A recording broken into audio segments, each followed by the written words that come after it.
Hey folks, Jonathan here. Okay, what we've got here is an electric CUSHMAN minute miser. This was a little cart that would have been used in a factory, and a lot of you may have seen this when I went and picked up them Fairbanks Morris engines. I was winching it on and everybody kept seeing the front end of it, saying that there was a CUSHMAN motorcycle over there or something, but it's not. It's actually a CUSHMAN scooter or a three-wheeler, and this was narrow. It was made to run through the factories, and they called it a minute miser because it could help you out on time because you didn't have to walk so far. And we are now working on it. I pulled these batteries out, and as you can see, they're busted. And through hull, don't know how long it's been in there, 6 volts, long time. So we changed it and put 2 12s, deep cycles, and I just set them down in there for testing. I'm going to redo the battery box to fit these batteries. So I checked on a set of them at $125 a piece, and these are $89 a piece. You don't need 2, you'd need 4 of them. So we're going to get by fine with that. I mean, it'll run it just fine. So it's got a bolt door, 0.8 horsepower, so it's less than 1 horsepower. I don't know how to do on a sand. I'm sure it's made for mainly hard ground, asphalt, or in the wood in the floors of the factories and stuff, but we'll try it. 24 volt, so that's why we're getting 24 out of 2 12s. That got 24 out of 4 6s. Luckily they don't make, well, I've never seen a 24 volt battery. They probably make one, or I'm sure they make one, but you really don't want that, because the way this works is it's 2 separate circuits, one for low speed, one for high speed on your switch, and then you've got your wiper board which adjusts your speed also. But if you've got 124, you couldn't run it at half power, and that's how they done this. So what we've got here, decided to do some testing when I got it. I wanted to see what was wrong with it and see what was going to have to do to fix it. Check the brushes, everything looked good, and I finally, after looking it over good, I figured out what they had done. So I was joking about the reflector because I had to reflect on it a little bit, and I've come to the conclusion that they put this reflector on there and didn't finish anything up. For one thing, it don't move far enough to hit the front connection, and second, there's no wire running to it, so there should have been a wire running to it over to where this positive was at. So that's one of the reasons that it's not, or that is the reason that it's not running right now. And since I have figured it out, I ran this cable in here just to test it, and it runs fine. So what we're going to do now is take this thing over and fix the battery boxes. And I bought new tires for it, as you can see. 2-piece split rim with tubes. One tire came, waiting on the other 2 tires and the tubes to come. Hopefully they'll be here today, maybe tomorrow. The brake situation, the cables are frozen and stuff. We are going to do some welding on it. I'm going to check this out and make sure that it's good and strong. I think it is, and it steers and everything. Just the tires are flat. I think that rim's going to be bad. So I'm probably going to go with a wheelbarrow tire on the front and just buy one with the rim, temporary. The only place that sells these rims is Carpenter's in Charlotte, and I think you can get them through Coker Tire too, but they're expensive. They want like $75 for a rim, and I don't want to pay that for it, 2-piece rim. So anyway, a little bit of background on my work with electric. I actually worked for a Yamaha dealer golf cart many years ago. He was about 19 years old, and I was a mechanic for him, and I did that for a year and a half or so, and used to travel around a lot and work on a lot of electric golf carts. And the Pargos, the Easy Goes, Malexes, all of them, club cars.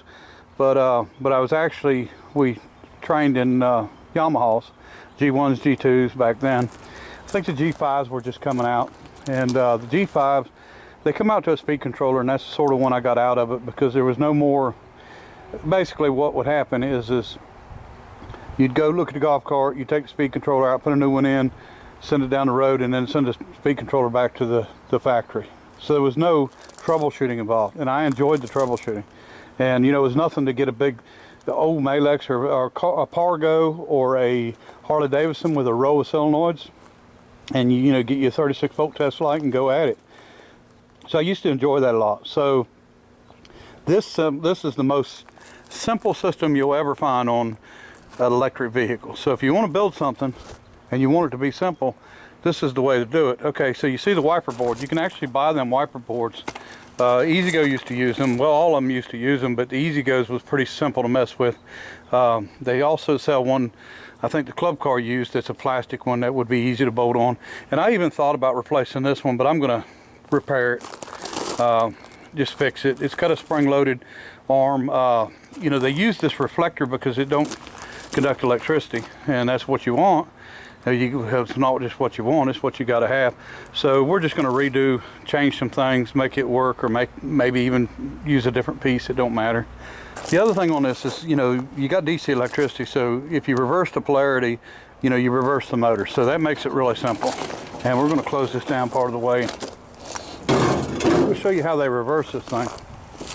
So this is just a storage compartment back here. Here's a battery charge indicator.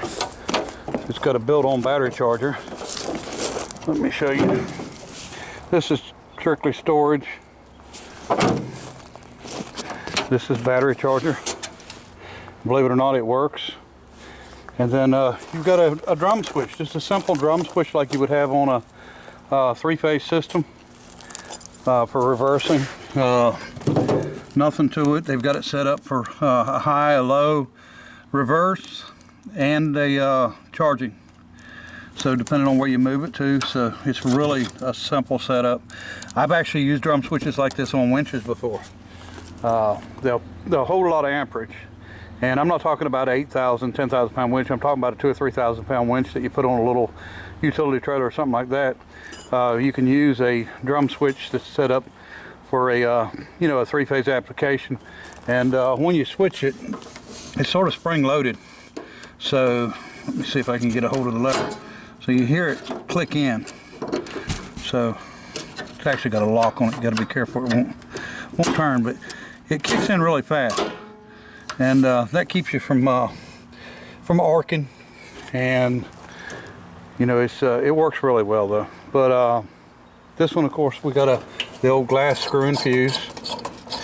Some of you may or may not remember these. Now, we used to take them out and put a penny in, and then we would run our rods down in the ground and then hook power to it and plug it into the wall, and that's how we got our fishing worms to come up out of the ground.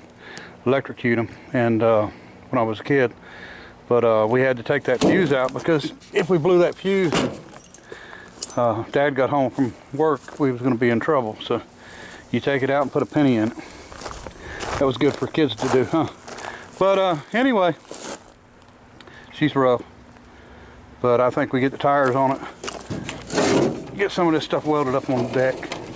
Get these batteries mounted in like I want. I got a little bit of wiring issues to do, but nothing major. This thing's actually pretty good shape. But I'll show you more on the way that it works, the electronics of it. It's really simple. Alright folks, I didn't do a whole lot of video, but here is our little cart. I've been running it. New tires. As you can see, I didn't take the stickers off because it's bad luck to take stickers off. That's what I heard. But anyway, two 12-volt deep cycle batteries. I only had to extend one wire, and I didn't want to cut into the original, so I just used the terminal and brought it over and replaced all the bolts on the terminals that's there, and put a wheelbarrow front wheel on it. And then I actually took the, let me see, I had to make one of the rims or fix one of the rims. This one right here. So I actually had to cut a section out, weld a section back in, and then re-drill the hole. And then because we had the outside front half, well, both the front sides, I just cut a piece out of the front side, but the outer one on this one was bad. That's done. These are the same size tires I run on my dollies on my wrecker, so it's kind of neat. But so we had one terminal to fix here on the motor, and then the batteries in, cleaned up all the contacts on the drum switch and all that, Everything's good. Battery charger works, it just the timer don't work on it, so you don't want to overcharge batteries. So I may put it on a different style timer. I ran it for quite a while and I started getting a weird smell. Turns out it was a plastic smell. So here is what's left of our reflector. It actually melted itself, or the terminal melted into it. And what was missing, of course, was this wire that I had replaced or put on it. Now this should have been a really soft wire. Well, it would have been on a golf cart. I'm not going to say it was on here, but because it moves. But what I done was run it above it, and that way it could swing back and forth pretty easy with the wiper board. So this is phenolic plate. This is also phenolic plate. This is 3/8 thick, so I'm going to cut me a piece, bolt it on. I'm going to put my my wiper board terminal on it and get it back to rolling. And it works really well. It does go through the sand a whole lot better than I thought it would. So I've already had it loaded up with tools, and it's pretty neat, and it's easy to get on and off of, easy to ride, easy to drive, so no issues there. But you know, being that it's 0.08 horsepower, surprising that it's able to get me around no problem, but even through the sand. But it does. I don't think it'd do good if we had hills here, but we don't have any hills. But the brake cables are stuck, the brake pedal's stuck. Now the brakes on the wheels actually work when you pull them, but I've got them unhooked until I find some cables. And I didn't fix any rust issues. I just added two pieces of angle in for the smaller batteries and bolted them down the same way. So we're just improvising, getting by. Forks are actually bent over this way. I've got to bend them back straight and do a few other little things to it that, you know, just to be able to use it around here anyway. But it's neat to have an old style warehouse machine. You know, it's narrow as can be. You know, you can go just about anywhere that you can walk because of the narrowness. But so anyway, we're going to go ahead and make this phenolic plate, and I'll show you what it looks like when we get it done.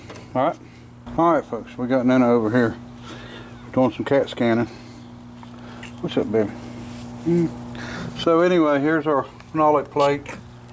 Everything's together, and I think it's going to work fine. We're going to jack it up, and I'll show you how it does. One thing about this system is instead of having a micro switch and a solenoid to start it, this thing just drops off of this metal piece that's isolated on that phenolic plate, and it just jumps in as soon as it hits it. And I'm hoping it's going to work okay. We're going to see here, and it may spark a little bit until it gets worn in, but let me get the jack and put under it and we'll try it out. All right. Okay, so we've got the switch on, got it on high for fast speed, and let's try it.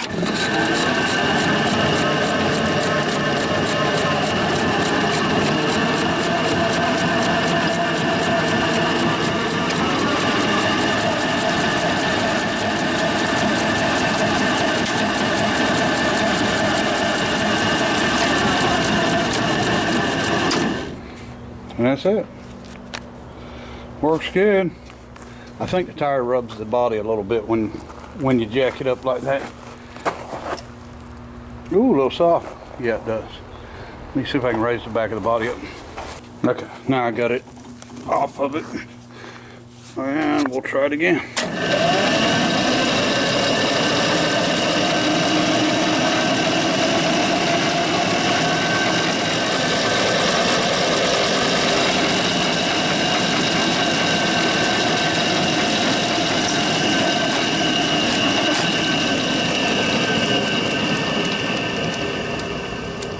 Yeah, it looks like the only place you get a spark is when you drop on or drop off of the contact. So that's not a big deal, and I think that's going to work fine. I don't think this is going to get hot like the other. It finally just melted it, but that plastic's just it's not made for any kind of heat, of course. Everyone knows that, but that should work. But if you get a setup like this, this is probably about the most, simple setup. They're easy to work on, and your resistors, these wires here, get really hot, and depending on the resistance of them is how you get your speed. So this is a 3-speed. So if you look at have 1, 2, 3, and all it's doing is increasing voltage. So, and then you got high and low, which is, like I said, 12 volts on low and 24 on high. So that's why, I can use 2 6-volt. I mean, I can use 4 6 volts. I could use 2 12s. I could use 1 12 and 2 6s.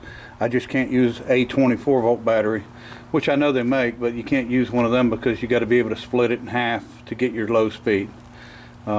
Which, if I wanted to, I could use that and then just run in high speed, not even running low speed, which I do anyway. This thing could probably handle a little more voltage. So I'm not going to do it, but I could probably add another 6 volt and throw it up to 30 volts and in high, but I think it's fine like it is. It actually gets me around pretty good. So anyway, there you go. And if anybody's got any questions about the electronics on one of these, it's like I said, it's not rocket science whatsoever. It's actually a really simple system. And the times you get into a lot of troubleshooting and a lot of more work is when you get into like the old Pargos and Harley Davidsons that had a row of 6 or 8 solenoids, and you had to start checking, and a lot of micro switches, and it was kind of this, and of course this has got a drum switch. It makes it really simple, really easy, instead of using solenoids to reverse. And it's just a pretty simple setup, really simple, and it should last for years and years this way. And with having a Boldor motor on it, that's not a cheap brand motor, so made to last. And Nina, are you going to check it out some more, Nina? But all right. Anyway, let me see. I'll show you another thing. Okay, on our oscillating engine, we've got the caps off. Cylinder's not stuck. As you can see how much rust is on the crankshaft, so we've got to get it taken out and cleaned up, and everything else is looking pretty good. So cylinder's not pitted or messed up at all. So we're going to keep at it.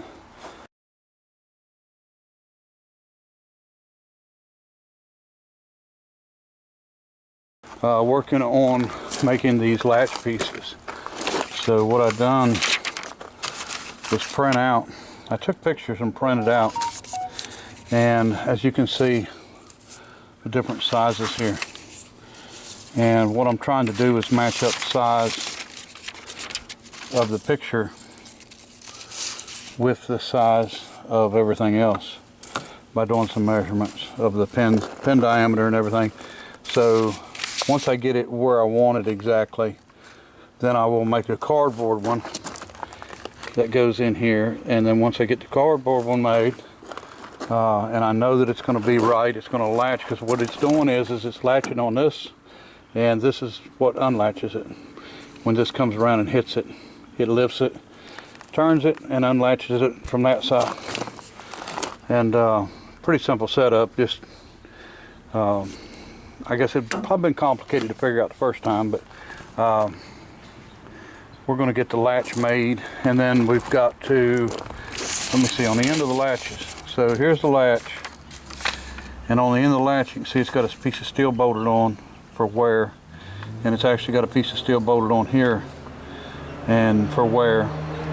It almost makes me want to make the whole thing out of steel, but I think they've done that. It might keep it a little more quiet. Maybe. I don't know. I don't know why they made them for sure out of brass, but we'll probably just go ahead and make it back out of brass. Either way, we'll figure it out. All right. Appreciate everybody watching, and until next time, bye.